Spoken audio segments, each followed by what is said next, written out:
Okay.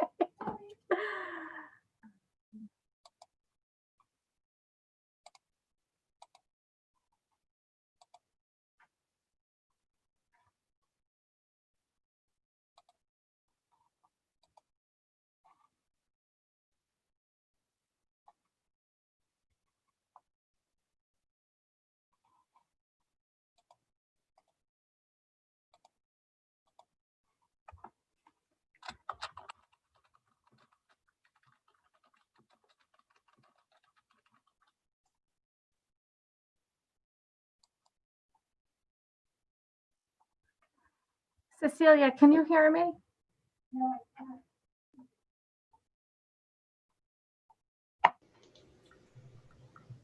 I can. Okay, perfect. Thank you. I just realized I hadn't tried my new computer.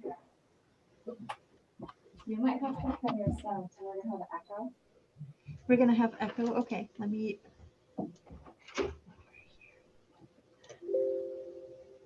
Here we go. There we go. Hi, Doug. Hey, Caroline. I had a quick question. Sure. I guess Keith had sent us, our moderators link. Do you know if he sent one to anyone from Harriman, like Judy or Thomas? Oh, I had sent one to the same people as before. I sent it to you, Mila, and Brandon. Okay. No problem. Do you know, was someone from Harriman going to present the application? They're not necessarily going to present, but they certainly are the most knowledgeable about some of the, issues related to just the site plan and those sort of issues. But it's okay. They'll be here attending, and we. I can promote them. Oh, wonderful. If I can identify them. Yeah. So it's Judy Johnson and Tom Emery. Okay. So if they show up with their name. Great. I will send them over. Great. The other question I had is I really want to be respectful of people's time.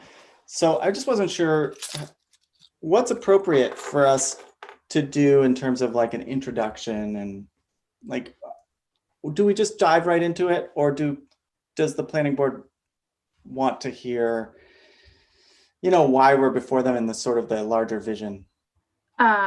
I'm going to put you on hold and answer that in 1 second. I'm getting calls from the cable TV department. So hold on 1 second, okay? No problem. Take your time.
Is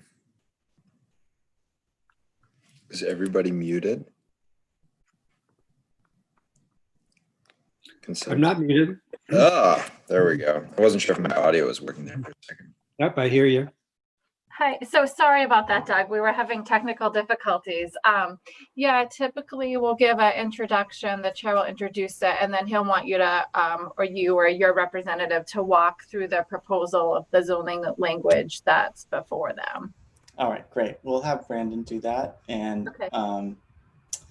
yeah, I might, since we missed the last one, we might just say a couple quick words, but. Sure, yeah, just to explain like your plan and your vision. Yeah, that'd probably be really helpful so they can understand. I did promote Judy. I see a Tom. Would that be Tom Emery, we Yeah. think? Yeah. Yes. Okay.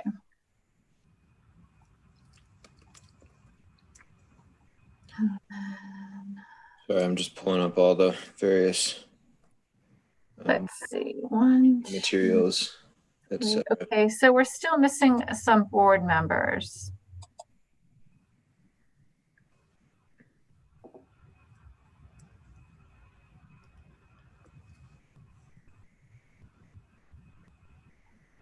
I think.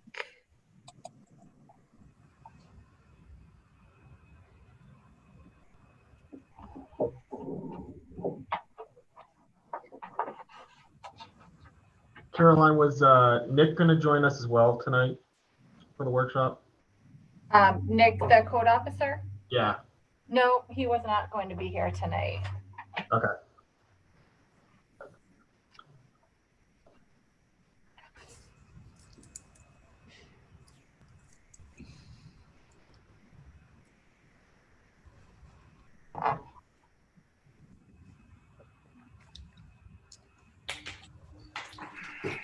Sam, did you hear from anyone that they weren't going to make it tonight? just the email from Jamel that I think you were on. Okay, so we'll give it one more minute here.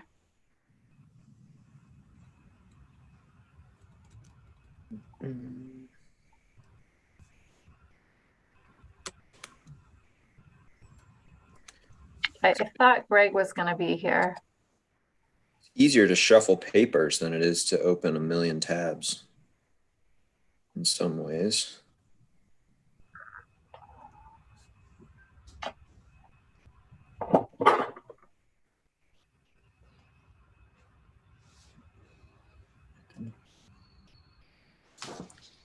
So who are we waiting for? Sorry, we're waiting for. I thought we were waiting for Greg. Oh, there. Okay. Yeah. Gotcha.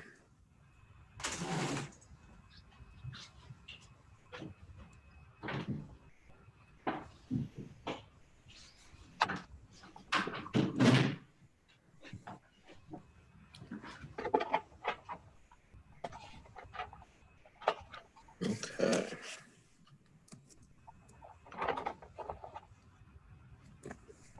Yeah, I'm just going to give him a quick call and see if he's having issues.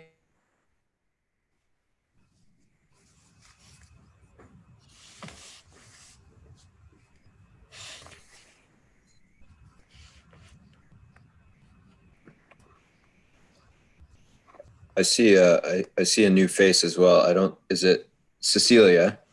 I don't think, well, I know I have not met you yet, but I have heard about you. So do you mind taking a second to introduce yourself to the board? Sure. I'm Cecilia Smith, the new assistant planner, and I'm excited to be joining Freeport and look forward to meeting all of you in person someday soon, hopefully.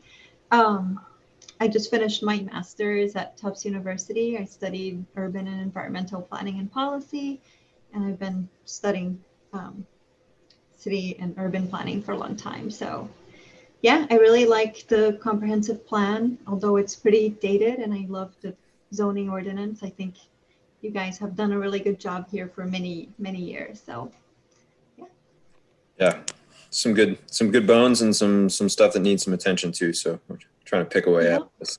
Of course, the pandemic has thrown a nice wrench in those spokes, but So Sam, Greg is not going to be able to make it tonight, so we have a quorum. So if you want to go ahead and call the meeting to order, we can get started on tonight's agenda. All right. Well, on that note, it is 6:05 and I will officially call the Zoom meeting, what I think is now the second official virtual meeting of the Freeport Planning Board. And we're only 5 minutes late, which is pretty good.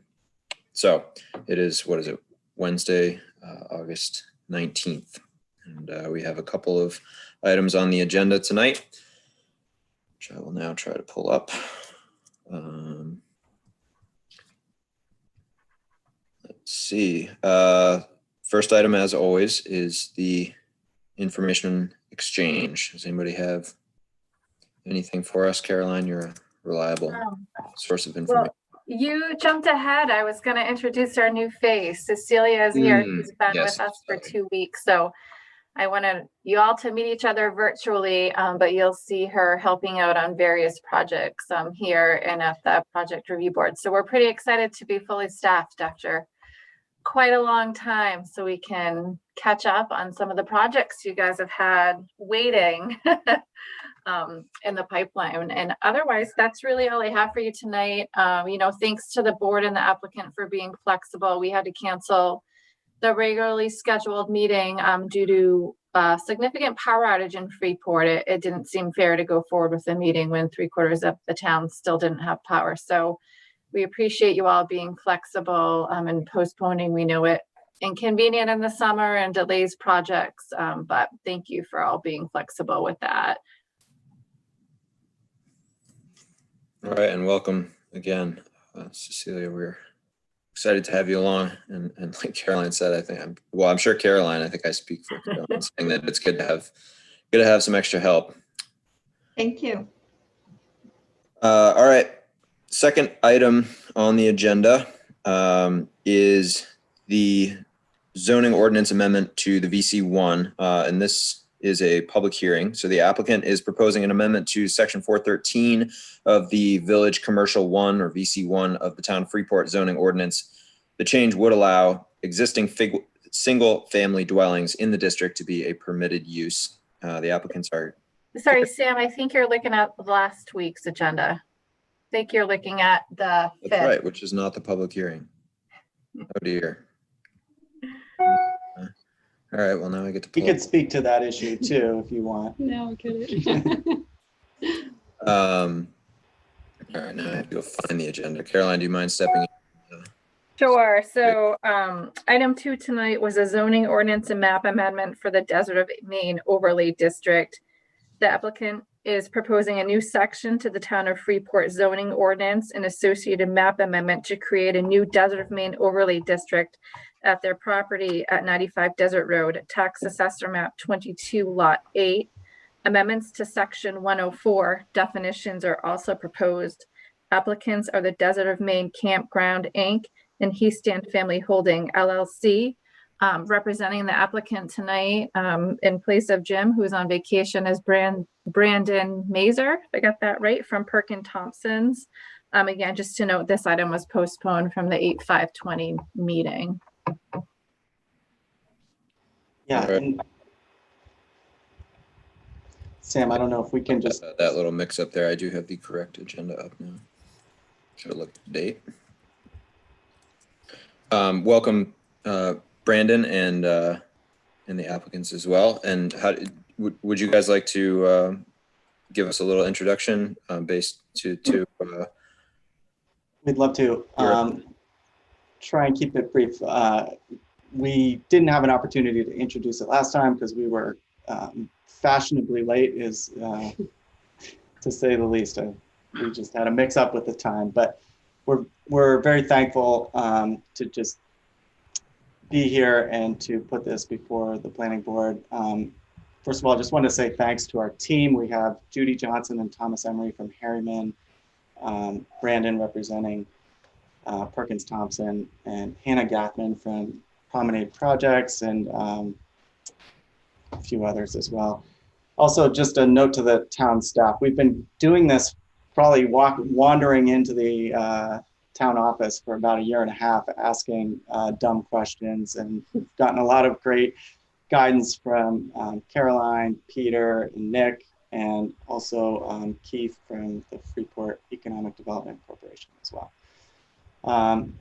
For us, this project is really, well, we came to own the desert of Maine in a really bizarre way. No one goes out looking to buy a desert. We're in a butter to the desert of Maine, and it came up for sale. We read about it in the Boston Globe, and if you hadn't been to the desert in 2018 when it came up for sale, it had been really in decline for a couple of decades. It was just really rough shape. The buildings were really unsafe. There was a lot of just trash, and I mean, I could just go on and on about the state. The fence that was obscuring the view of the dunes. Yeah, the campground was in really rough shape, and probably worse if you looked at their financials. It just was not a sustainable business. As we started to peel back the layers, though, of the business and the property, I mean, first of all, you have the dunes. It's a really unique geological, formation. And we have a team of geologists from all over the country now, extremely excited about some of the geology that they're studying there. Also, the ecology, it's not just a story of the devastation from poor farming practices of the topsoil.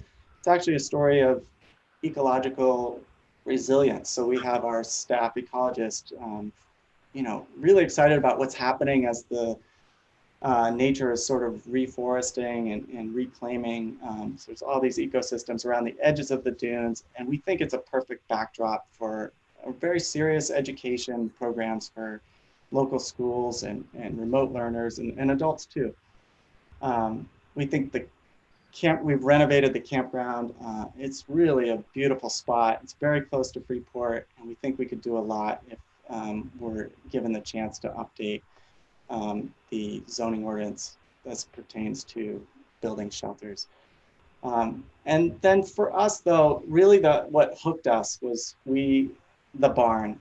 That barn, we called the guy everyone told us to call is Aaron Sturgis. He's president of Maine Preservation, and he also owns Preservation Timberworks, and he's the barn guy.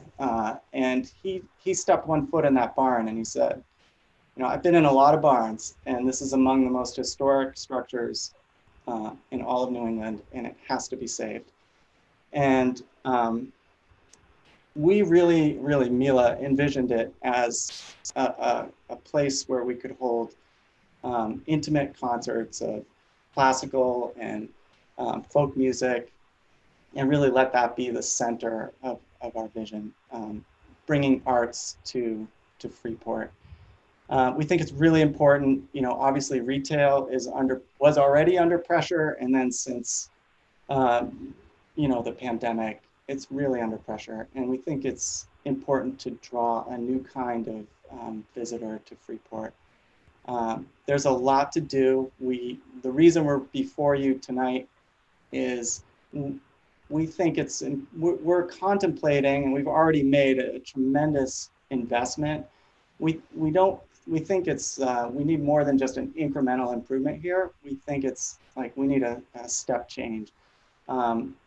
So that's going to require a lot of investment, a lot of capital. We're inspired by the botanical gardens. Stone Mountain Arts Center, Yellow Barn. These are some of our inspirations. And these are places that are done to a really high standard, and we want to do the same.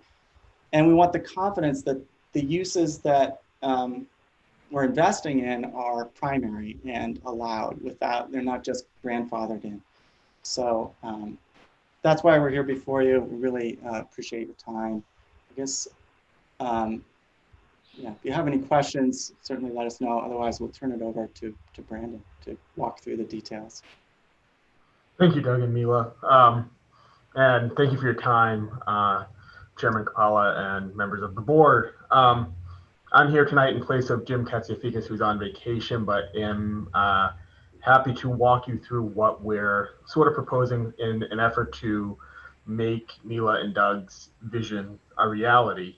I believe you received as part of the packet a summary from Jim laying out what we're proposing. I don't, in being respectful of your time and having sat on the other side of this presentation in the past, I'm going to quickly go through that. And then really the point of this workshop is to garner feedback from you so that we can regroup as a team and amend any or address any concerns that you may have with what we're presenting to return for a public hearing in early September. So as I think you're aware, the Desert of Maine property has existed since prior to Freeport's zoning ordinance. When that zoning ordinance was put into place, the property was put in the RR1, although there were historically commercial uses taking place on that property. And some of those uses are, as Doug mentioned, legally non-conforming. Some of them are allowed but are limited, such as the campgrounds. So what we have suggested here is, and which Freeport has done in the past, is instituting an overlay district. And we felt like this was the best approach. One, contract zoning would have probably been just as good. Unfortunately, that's not allowed in the RR1 zone. A flat change of zoning didn't really fit either. It would still require some amendments and definitions. And the overlay we felt would allow the uses that are contemplated to still fit in well with the surrounding community. And it's really a goal is to bring this property into the 21st century. So one such change is amending the campground definition to allow structures. I know there's been some conversation about not wanting this to lead into a dwelling unit, which we don't believe it will, because it will not have toilet facilities or kitchen facilities in these. It's just a more permanent, higher standard than just a campground. In addition, as Mila and Doug mentioned, the barn use of small acoustic or classical performances would likely be a public assembly indoor or art center indoor, which is approved uses that we're proposing in the overlay. The Desert of Maine itself being a tourist destination, and historically there's been a hot dog stand, some sort of cafe, bringing that up a notch to sandwiches, soups, and adding a village cafe and food truck definition, as well as local trade, to the overlay district. And we really think that this will allow Mila and Doug to bring the property into the 21st century while respecting the high standards that Freeport always expects and has. And we feel as though this fits pretty well into the current comprehensive plan for a variety of reasons. Excuse me. It's going to protect the natural resources there. It's allowing a diversity of goods and services, and is still going to promote Freeport as a destination to visitors. Really, that's the high level. I do want to mention that, and just to get it on the record, this isn't spot zoning per se, because as Jim's memo lays out, a spot zoning is illegal only if it's inconsistent with the comp plan, and here we believe it fits really well into what the comp plan hopes to achieve.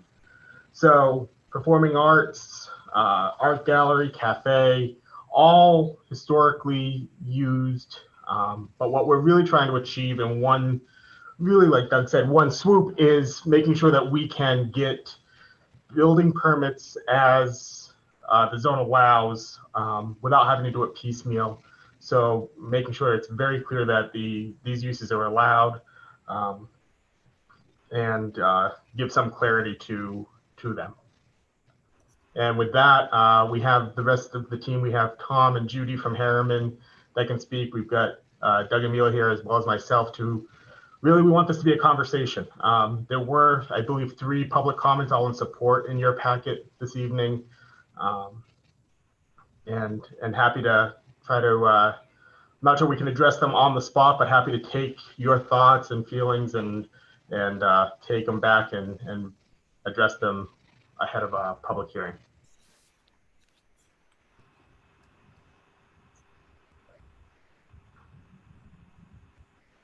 Sorry, unmute. Thanks for that that high level view, Brandon. I think, you know, I think there has been broad support at this point from the board for at least having a conversation about this place. You know, we're excited to see some new development ideas in town and something that would bring a new, you know, yeah, another art, something that's not just another retail store for the reasons that you laid out. So I think the concerns that I have, and, you know, potentially the board, you know, the rest of the board can weigh in as well, but I think we just want to make sure that the character of the RR1 is intact and that we're protecting the abutters and that we are keeping in mind the future options for that would, you know, if this overlay passes then and is adopted by the council, the options that would be passed down with the property to future owners who may not have the same intent that that Doug and Mila have, or the same vision, and what opportunities would be available to them that may or may not fit with, you know, what the abutters want, what the town wants. So trying to think ahead is part of what the board is trying to do as we develop this, and so I think we may eye some sorts of protections in there that will achieve those goals, just to make sure that not only are we consistent with the comp plan now, but we are consistent looking ahead too. We hope that you guys own it for decades, but we know things happen too, so we do need to protect the interests of the town and the abutters.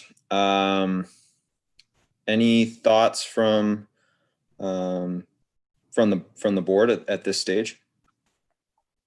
I have a question. So I was curious why we need a new definition of tourist destination as part of the of this proposal. The current, I've got to get to my right notes.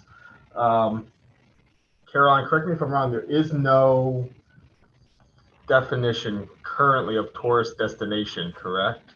Or is Correct. We currently look at this as a campground use. And so I believe that they created this new definition to cover some of the activities they want to do and reflect, you know, the natural conditions, the desert that's there on the property today, because it didn't fit into their, as they're using it or intend to use it, it didn't really fit into any of our existing definitions.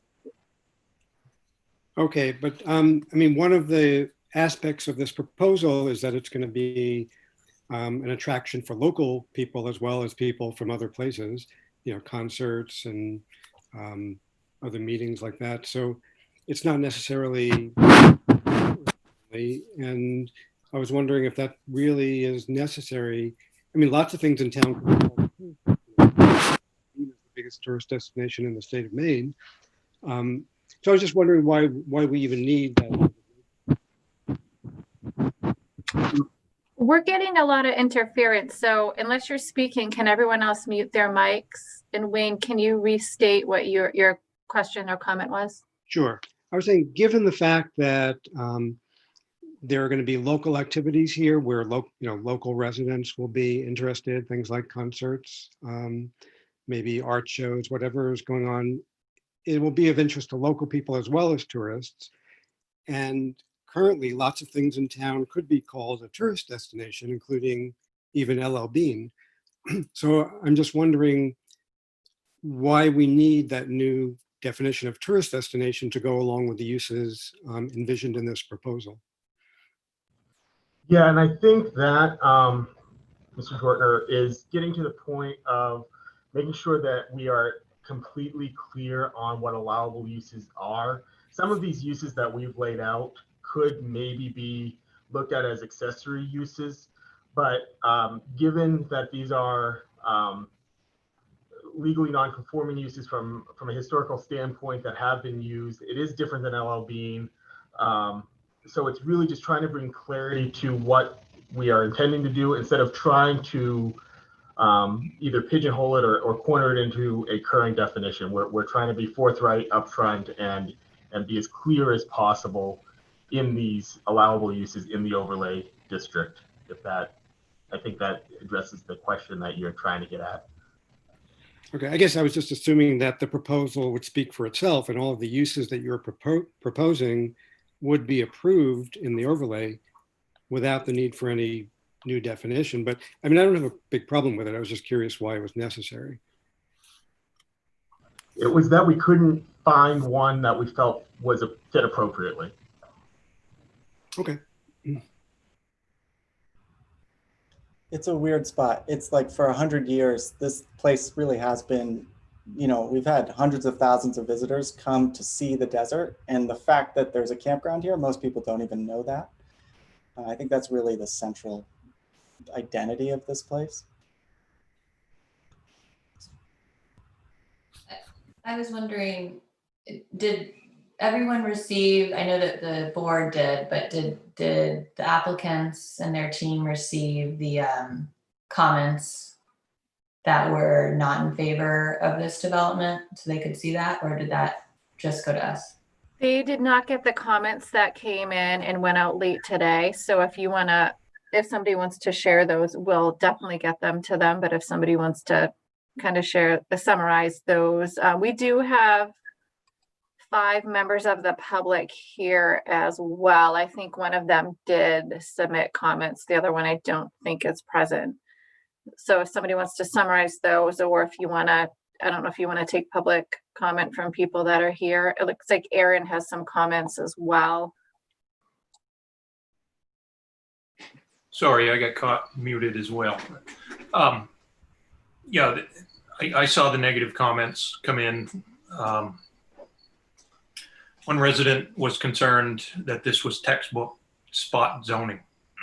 And I read your letter, Brandon, or your firm's letter, and you specifically speak to spot zoning, saying this is not spot zoning based on its consistency with the comprehensive plan. So I was wondering if you could expand on that in the legal case that might be in front of us.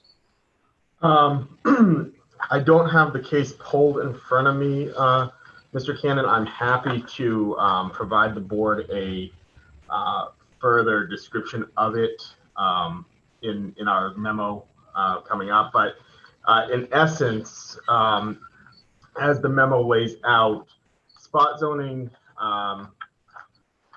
is only illegal if inconsistent with the comprehensive plan.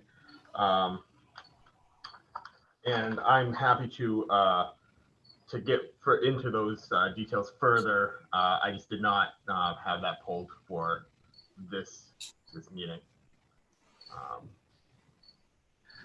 Okay, and I had a couple more comments if the audience would indulge me.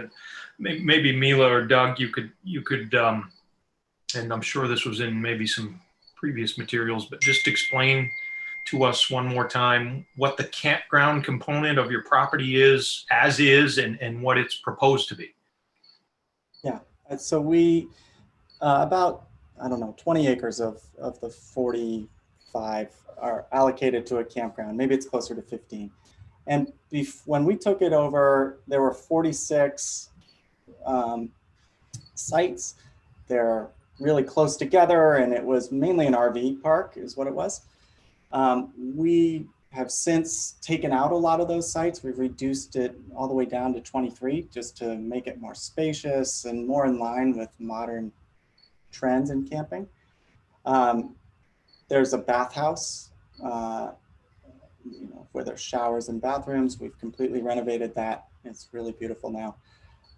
And I think our vision is we really don't want to be another RV park, to be honest. It just doesn't seem to be in line with kind of our vision for the property. We find instead, I think what we're seeking is to build structures sort of like A-frame cabins, which are, I think there's a big trend towards comfort camping or turnkey camping. And we just want to, ecologically sensitive structures that This heightens the camping experience. And really, just from when we're open, which is, in the spring to the fall. So it's actually a less dense campground. Yes. Absolutely. Yeah, we're very intentional about that. It's about 50% less dense than it was before. Well, I think you've made a very solid argument that this overlay district is very consistent with the comprehensive plan. I'll just build on what Wayne mentioned on definitions. I wonder if we've got all the recommended definitions we may or may not need with these proposed uses. Some of the proposed uses are pretty specific, and I'm wondering if we have definitions to address them. But that's my only other comment. Something like a local retail trade. Do we have a definition for that, Caroline? Village cafe, is there a definition for that? Yeah, we do have some of them in our existing ordinance, and if it would be helpful to the board when the applicant comes back, I can pull those into one document so you can kind of look at the two side by side and more clearly understand what they're asking for permission to allow here. And really the only new is the amendment to the campground, which would allow permanent structures based on an interpretation that we've received. So to clarify that, only between May 1st and November 1st, and then that tourist definition. I believe everything else relies on definitions that are currently in Freeport's ordinance. And by the way, in the campground definition, I think you have a typo. You have rents where you mean tents. Mm. In which you probably In the campground definition. in the letter, and I'm looking at the actual proposed ordinance, and it says tents, but I will make sure that's correct before the September. Maybe it was the letter. Yeah.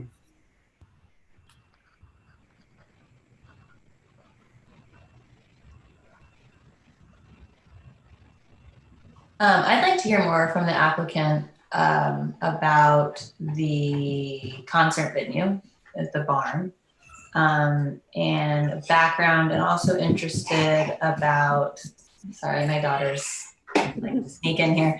Also interested about the parking for that, and in terms of the cars coming through the local road, the amount of cars, speeding issues, and how you're envisioning that to work, as well as noise from the concert venue.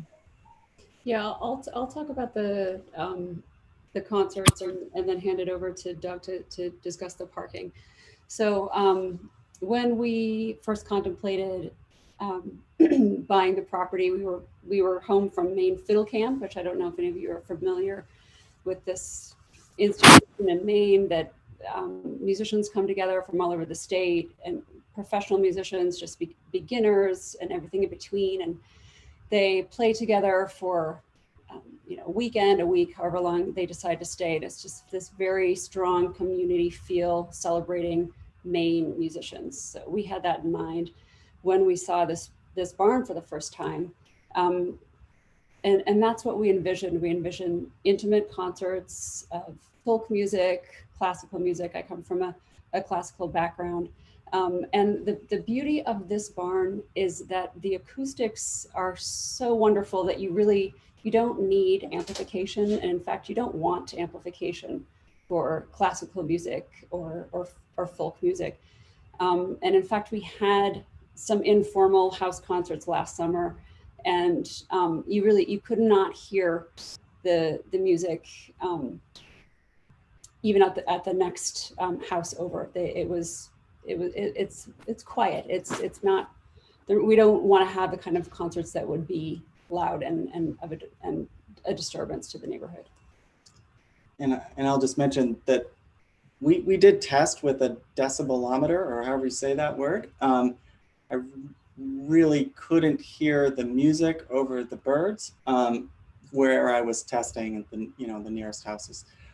So and that's from an uninsulated barn. This barn we proposed to take it to the ground, do a full restoration, and when it goes back up, it'll be fully insulated. And instead of like a big open door in the front and back, it'll, be enclosed. So should be even more suppressive of the noise. We tested for all 5 concerts. One of them was actually amplified and really was never really a problem. As far as the parking, it's a small venue, so we have quite a big parking lot currently. We are, with the help of Harriman, redesigning that parking lot to have a better flow, a safer flow. And the work on that, we hope to begin in September with the help of MJ Story, which is a local landscaping firm. And we've also designed some overflow parking. Down our campground road, there's a field. And there should, our plan, if you look at the drawings from Harriman, there are more than enough spots to accommodate the small venue we have. As far as traffic goes, the concerts that we would have are to be in the evening when you're past, the rush of The Waldorf School and LLB. Exactly. And, I think we're really cognizant of the potential impact there, but it's actually probably fewer cars than already come during the day, during those peak hours. So it's just a smaller number of cars after hours. And this was, Jim and I spoke about this last week before he went on vacation, and don't hold us to this number per se, but he said in past experiences he's had in projects that typically you get 3.8 average per car per performance. So therefore it would be 50 or less cars based on the size of the venue. And as things move forward, if a traffic study is needed, we could always explore that as well. But we truly think it's going to be low impact, and the shared parking is really going to work out well for the different times and the different uses.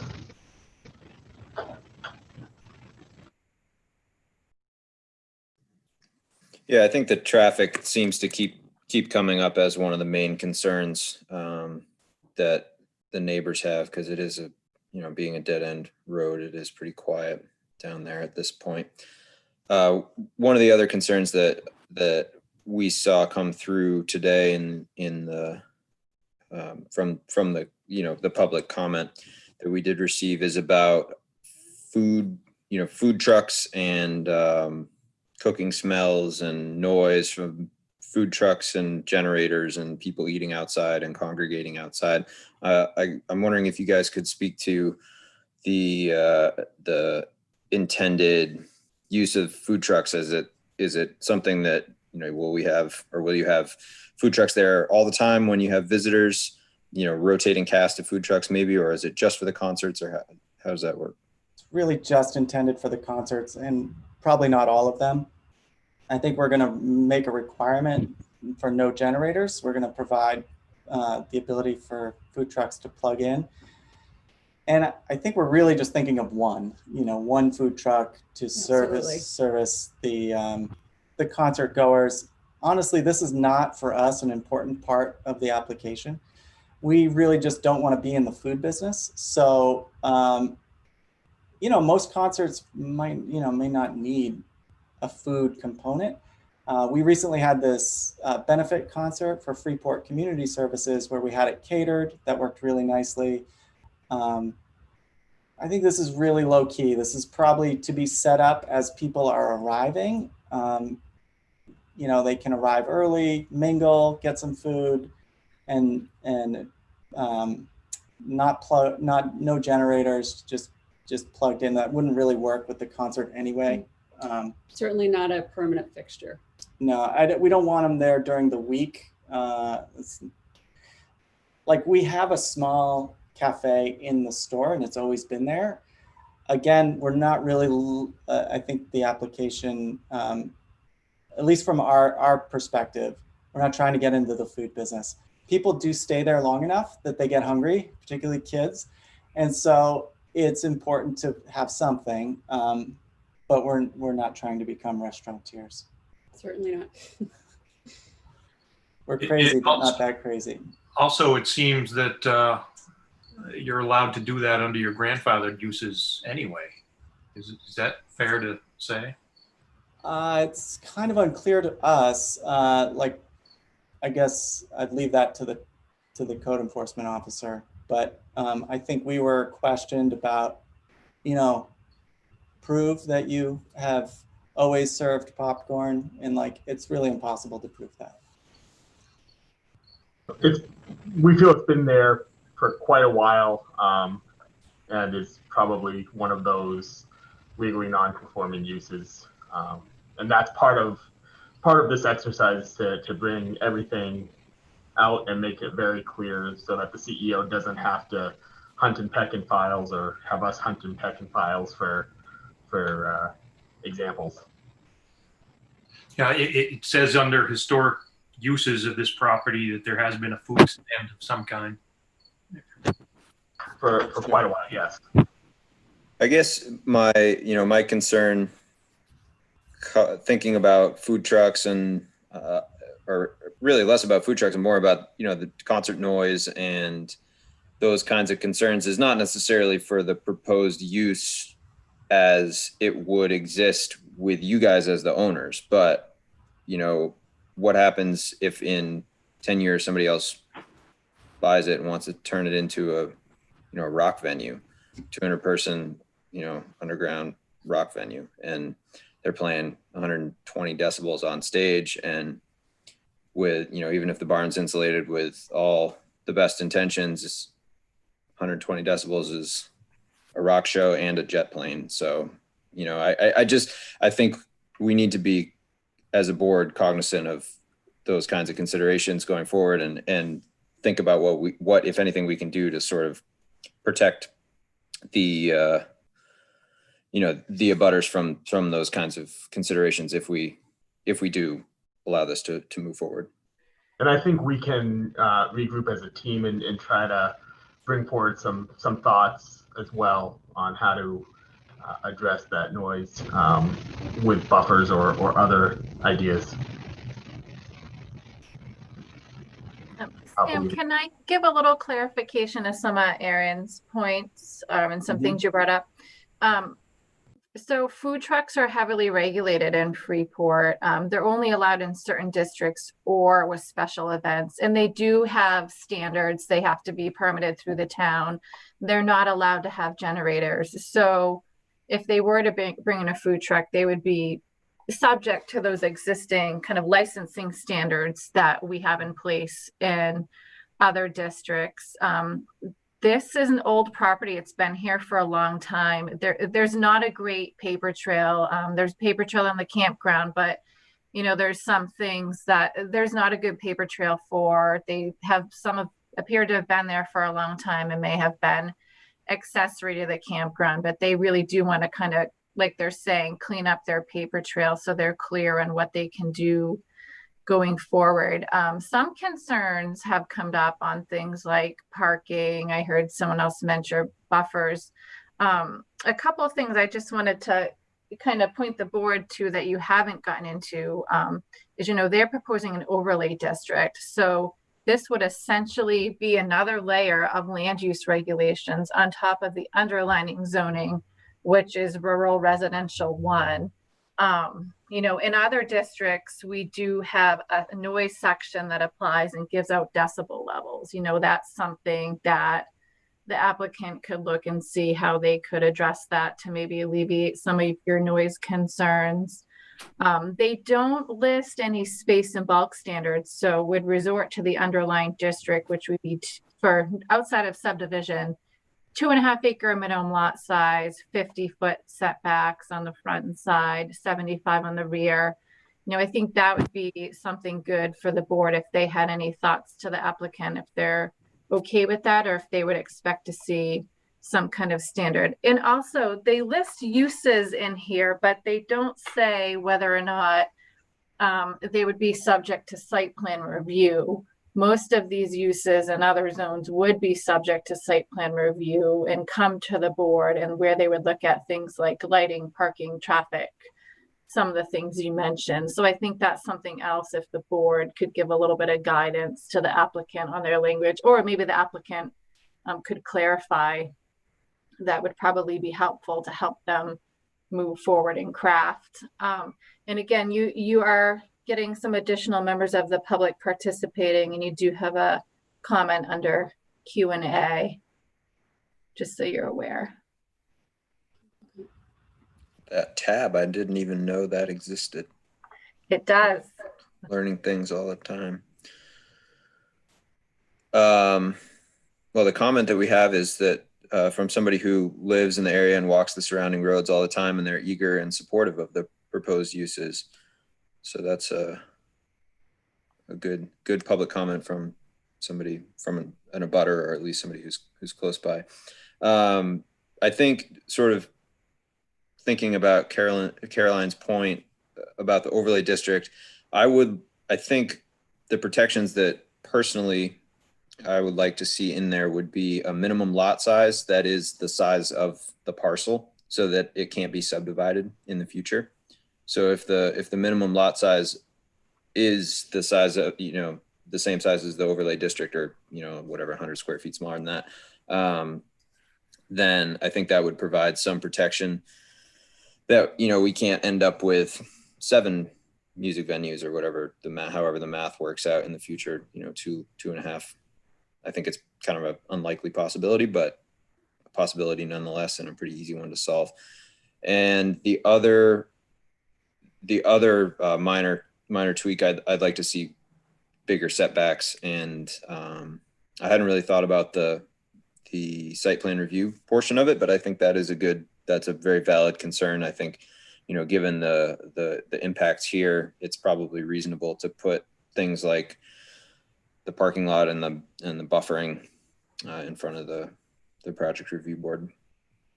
That's me speaking personally, not for the board. So any other board comments on these kinds of things? And then I think it would be good to get some comment from the public.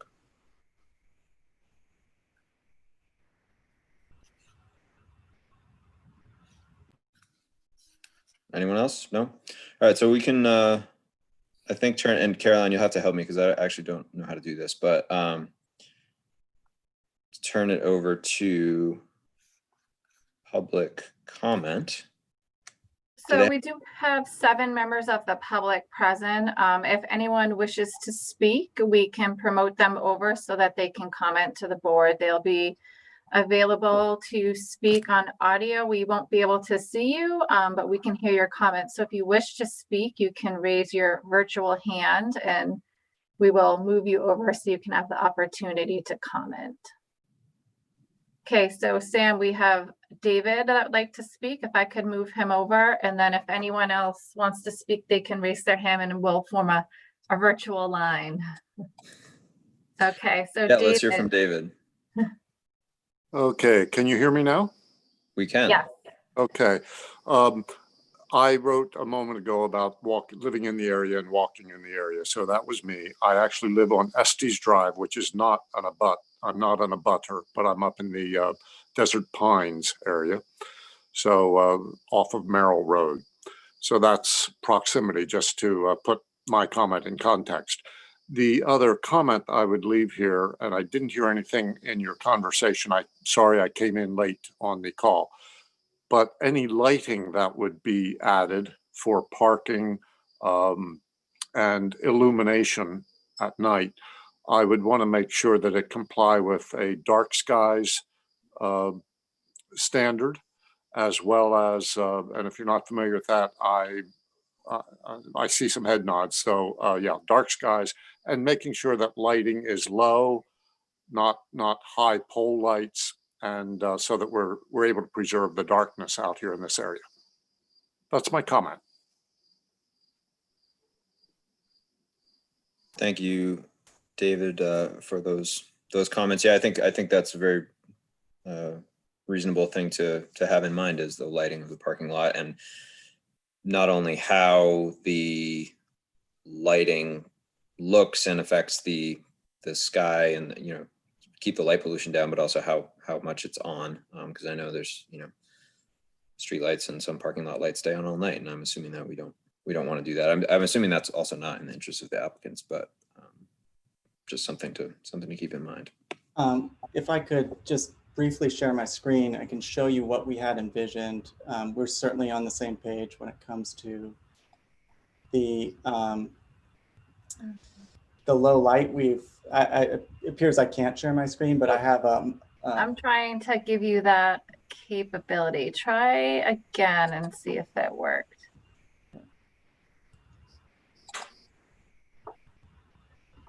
it worked. So give me Perfect. here's how we envision that parking lot looking at night, which is just using low bollard lights. Does everyone see it? We do. Yeah. At least I can. Yeah, it looks so. Those are low mounted lights that shine Down. Yeah. down. So from Yep. 4 feet We're actually down. we currently in the campground, we have high lights. They're actually shed a lot of light. They're mounted on trees. It's very unsafe. We're proposing also to bury the electrical lines and replace those also with low lights. Watching a meteor shower on the desert is as good as it gets, and we would be shooting ourselves in the foot if we polluted the night sky with a lot of light. Alrighty. I think that hopefully answers David's question there, and we appreciate the comment. I did see a couple of other virtual hands go up, and Sure, I can. We have Susan as next in line. So Susan, you are promoted. You can unmute and comment if you'd like. I am Sue Spalding. I am a neighbor of the desert, and I also worked there as a tour guide for a while. And I have seen other owners really struggle trying to make a go of it, and was getting dismayed at how shabby it had become. And I'm just really delighted to hear the new plans of the desert. So I'm completely in support of this. That's all. thank you very much, Susan, for taking the time to be here this evening. Okay, we have Elizabeth next.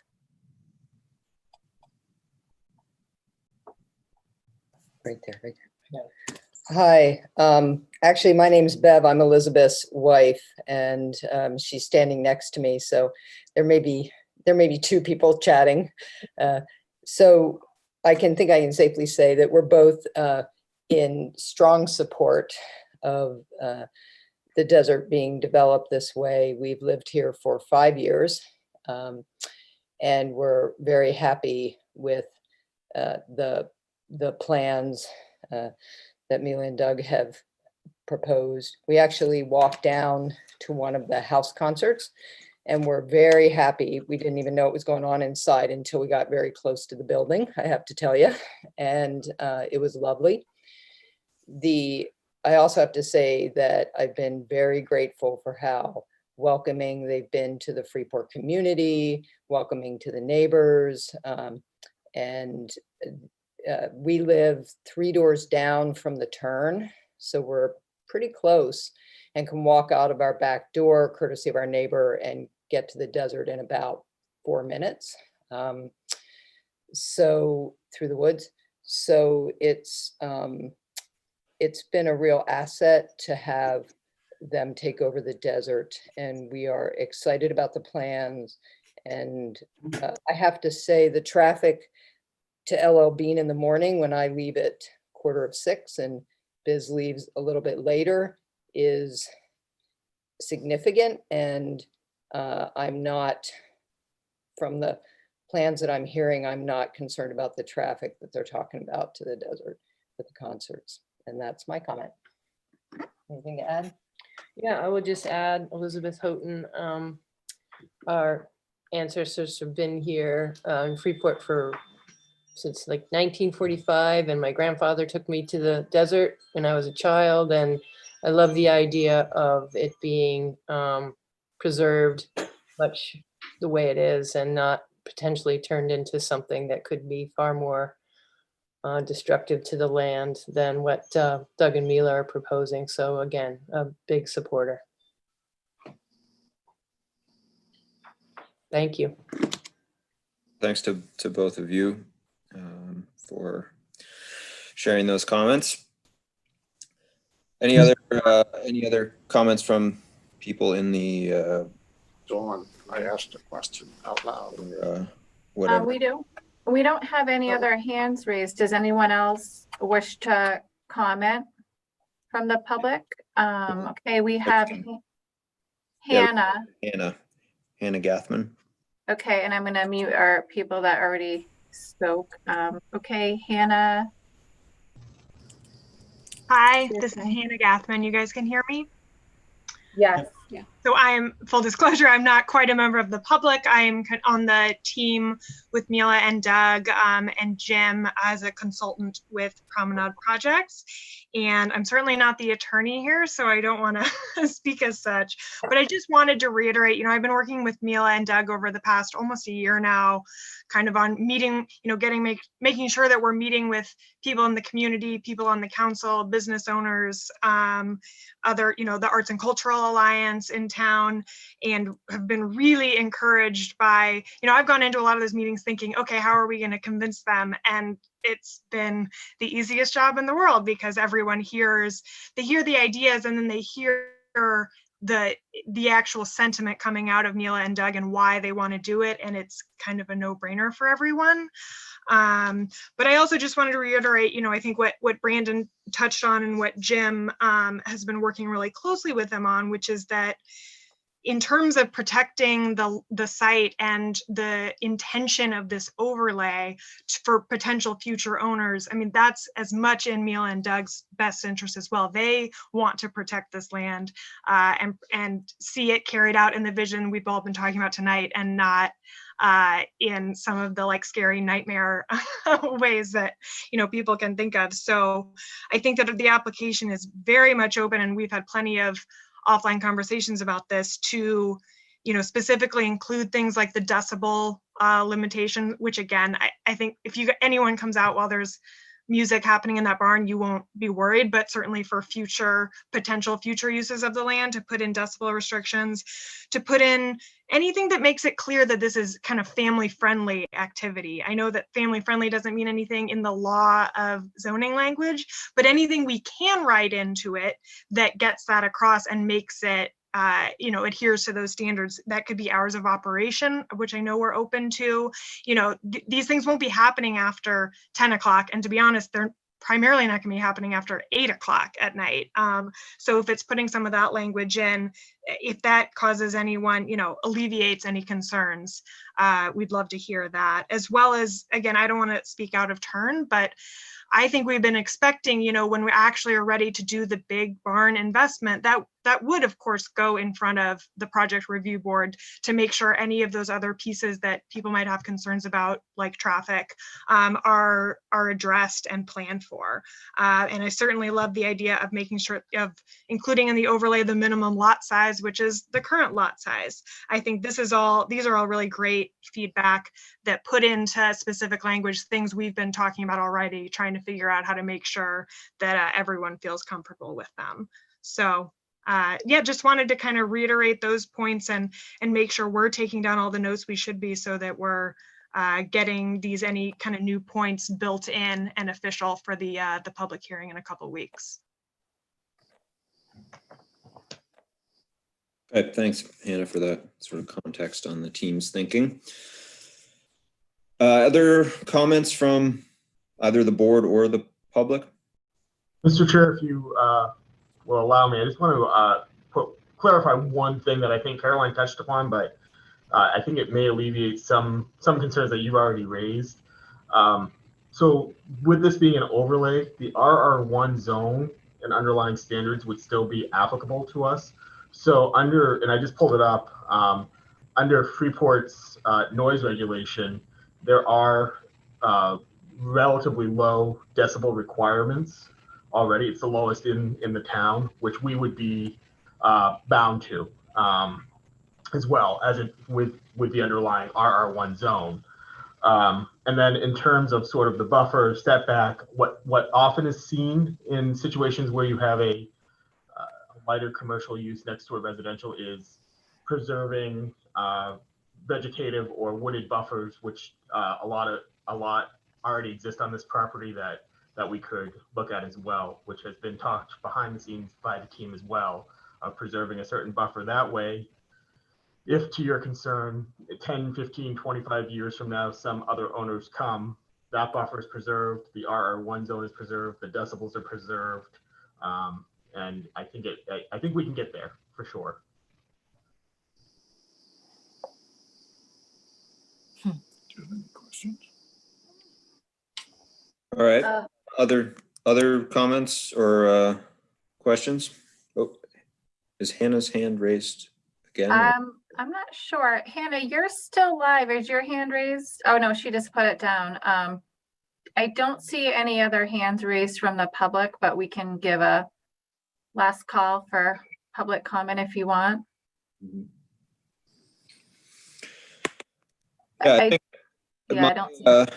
Sorry, Caroline. My thought there, as far as the public comment that this is a textbook case of spot zoning. I guess I don't see that argument here. I see, and this is speaking personally, not for the board. It seems like the application, at least for these owners in this particular set of circumstances, is very much consistent with the comprehensive plan. So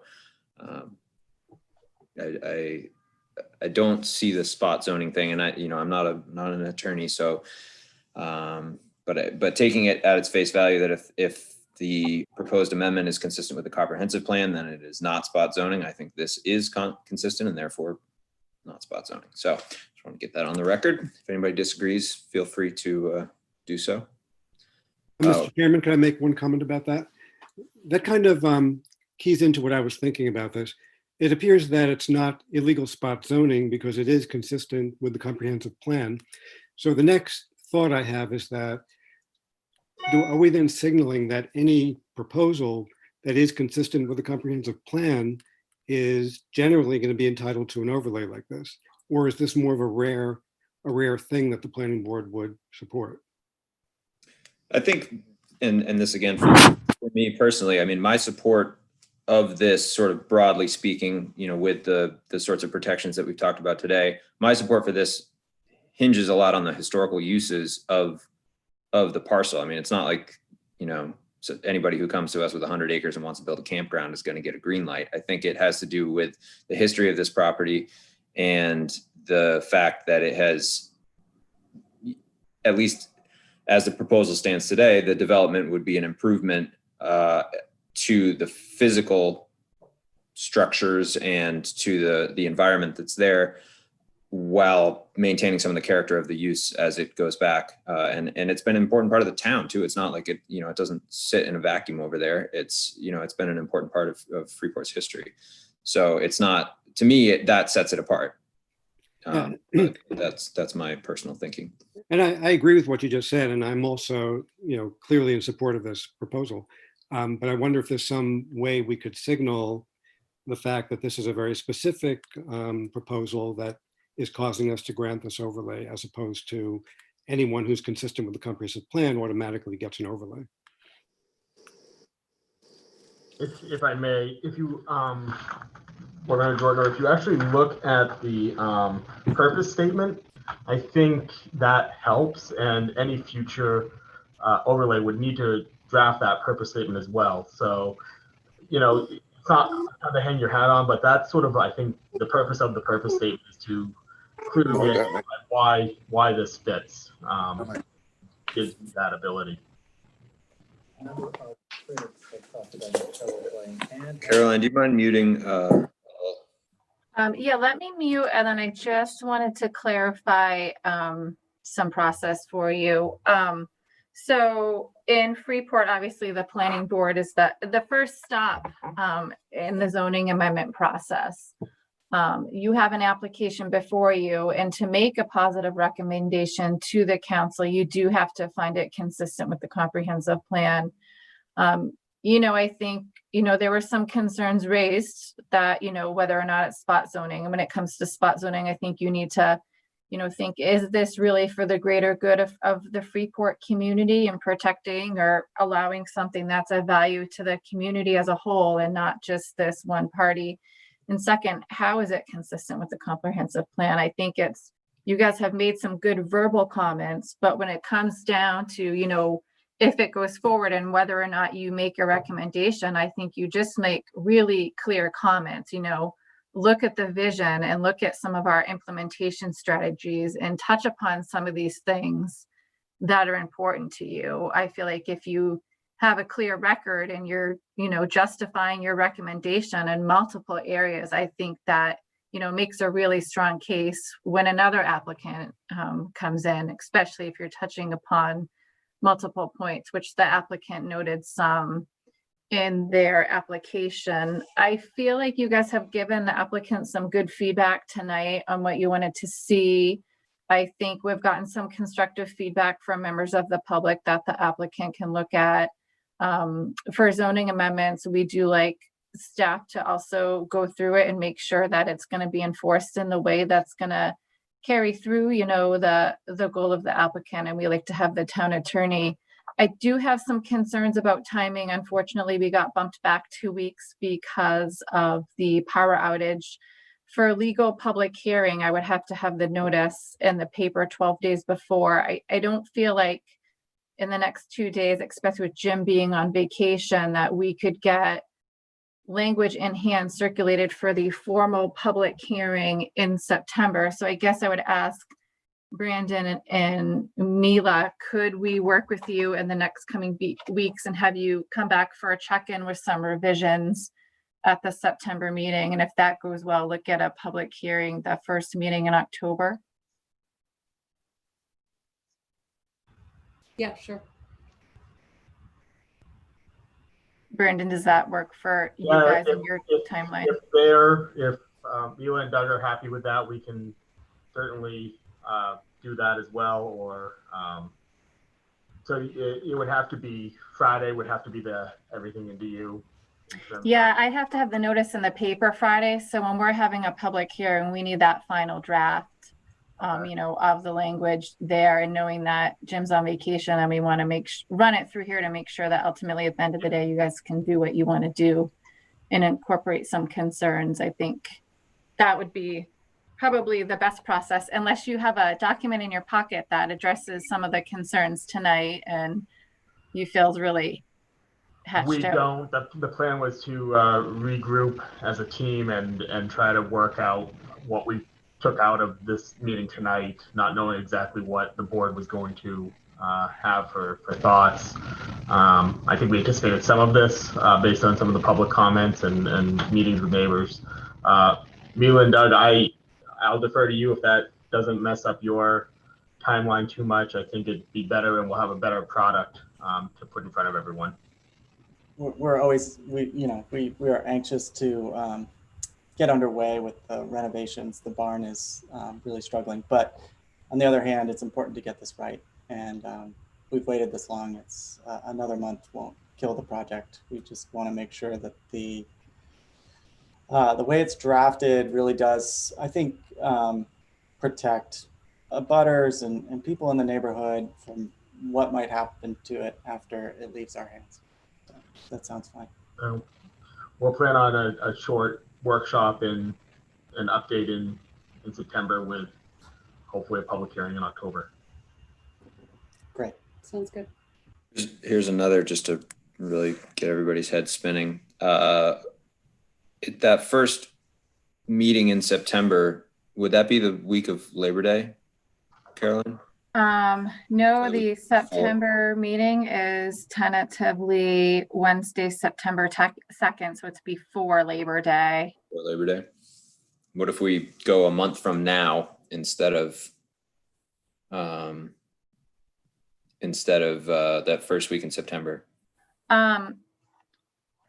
Well, I think you have applications that have come in. The other applicant that got postponed from the August 5th meeting wasn't able to be here tonight, so he was planning on the September 2nd meeting, and I did have another application, so you already have stuff for September 2nd. That being said, if you guys tentatively wanted to meet more than once in the month, you could do that, but I'll leave that up to you guys.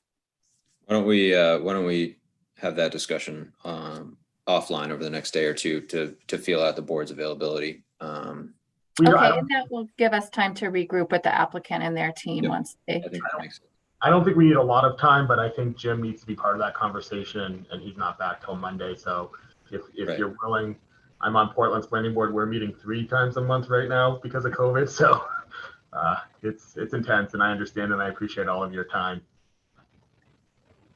All right, I'm off next week, but I'll work with the applicant and see where they're at and how far they're along. And if it looks like they could be ready sooner, I can reach out to the board. You guys are gonna have, I think, a stream of applications coming in. So I'll reach out to you guys and see where everyone's at and if they're up for another meeting. Okay, sounds reasonable. All right, last call for comments on this one. Otherwise, I think we will move on to, well, I'll give you 1 second. Last call. Agenda item number 3, which is anyone wishing to address the board on non-agenda items. Okay, good. And the last agenda item, which I believe is always everybody's favorite. Oh, actually, Sam, I wanted to say something was, I know we had talked about just doing Zoom meetings with so many people and how crazy it was going to be. And I was on, I don't know if anyone else is part of the RSU5 school board meeting about reopening. I think it was 2 weeks ago now. And the Zoom call maxed out at 300 participants because there's 300 participants from the Freeport community. And I gotta say, I mean, it went from 6 to, they were still going at 11:30. But it actually worked surprisingly well. And the numbers were like going up and down, but I was shocked at how well it worked. So just something to consider as we move forward. That's really good to hear. Thank you, because you guys have some large items collecting dust on the shelf due in part to the Zoom limitations. So that's good feedback. I think we'll certainly all look forward to the return of in-person meetings someday, but it's good to have this option and know that it works in the meantime, and so we can keep getting things done.